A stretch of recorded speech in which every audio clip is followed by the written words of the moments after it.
In olden times, when wishing was having, there lived a king whose daughters were all beautiful, but the youngest was so exceedingly beautiful that the sun himself, although he saw her very often, was surprised whenever she came out into the sunshine.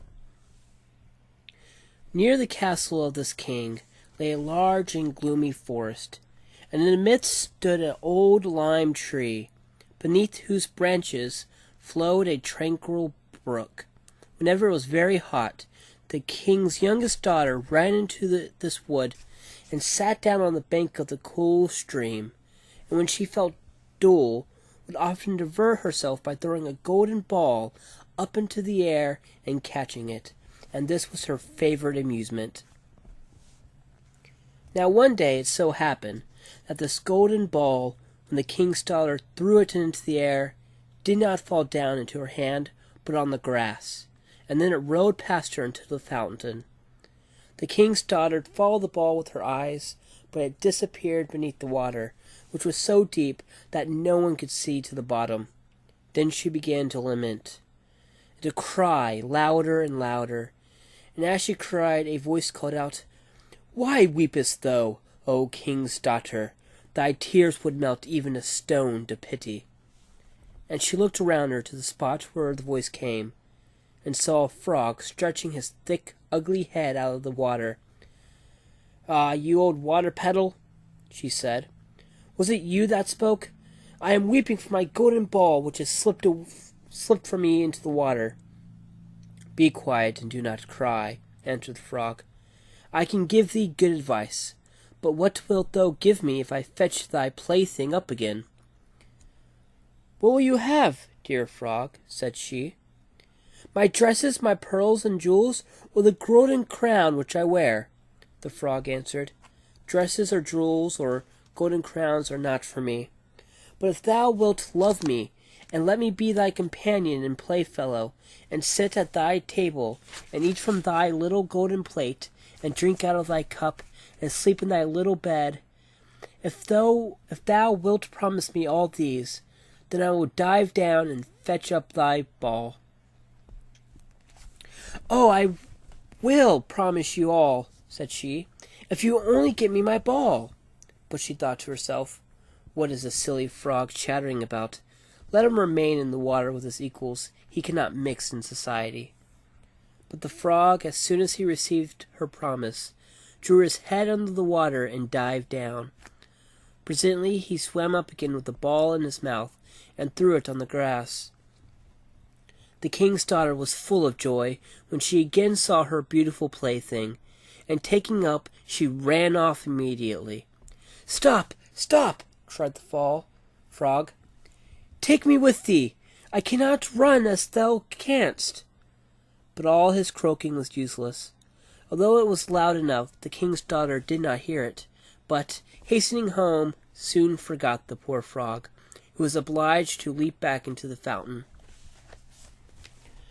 The next day the king's daughter was sitting at table with her father and all his courtiers, and was eating from her own little golden plate.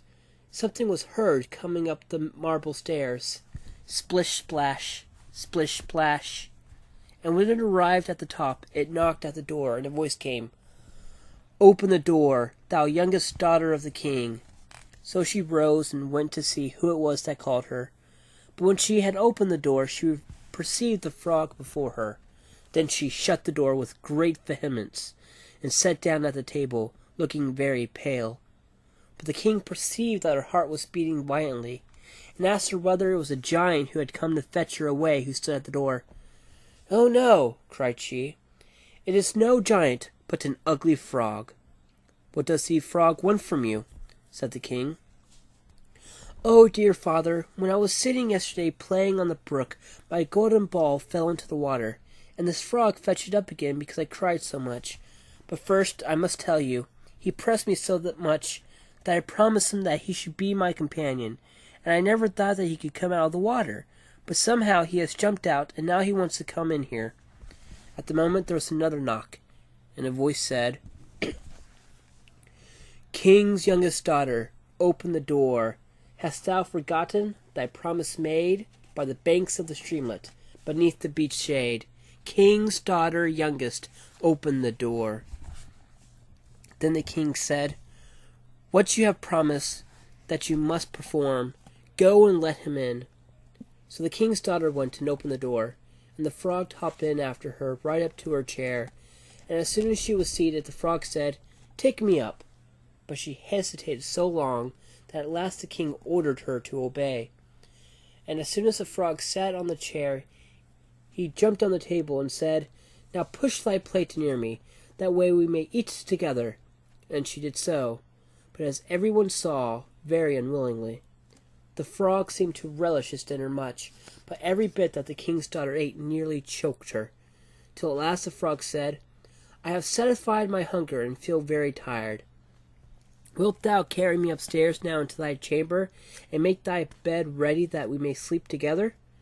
At his speech the king's daughter began to cry, for she was afraid of the cold frog, and dared not touch him. And besides, he actually wanted to sleep in her own beautiful clean bed.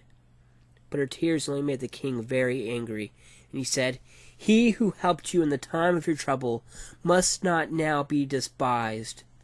So she took the frog up with her 2 fingers, and pulled him in the corner of her chamber.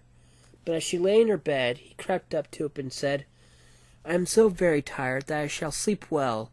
Do take me up, or I will tell thy father." This speech put the king's daughter in a terrible passion, and catching the frog up, she threw him with all her strength against the wall, saying, "Now will you be quiet, you ugly frog?" But as he fell, he was changed from a frog into a handsome prince with beautiful eyes, who after a little while became, with her father's consent, her dear companion and betrothed. Then he told her how he had been transformed by an evil witch, and that no one but herself would have had the power to take him out of the fountain, and that on the morrow they would go together into his own kingdom. Then they went to sleep. The next morning, as soon as the sun rose, a carriage, drawn by 8 white horses with ostrich feathers on their heads and golden bridles, drove up to the door of the palace. And behind the carriage stood the trusty Henry, the servant of the young prince, with his master was changed into a frog. Trusty Henry had grieved so much that he had bound 3 iron bands round his heart, for fear it would break with grief and sorrow. But now that the carriage was ready to carry the young prince to his own country, the faithful Henry helped in the bride and bridegroom, and placed himself on the seat behind, full of joy at his master's release.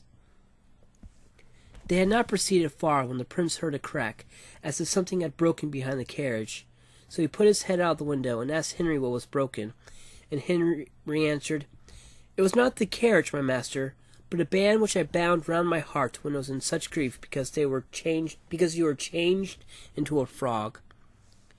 Twice afterwards on the journey there was the same noise, and each time the prince thought that it was some part of the carriage that had given way.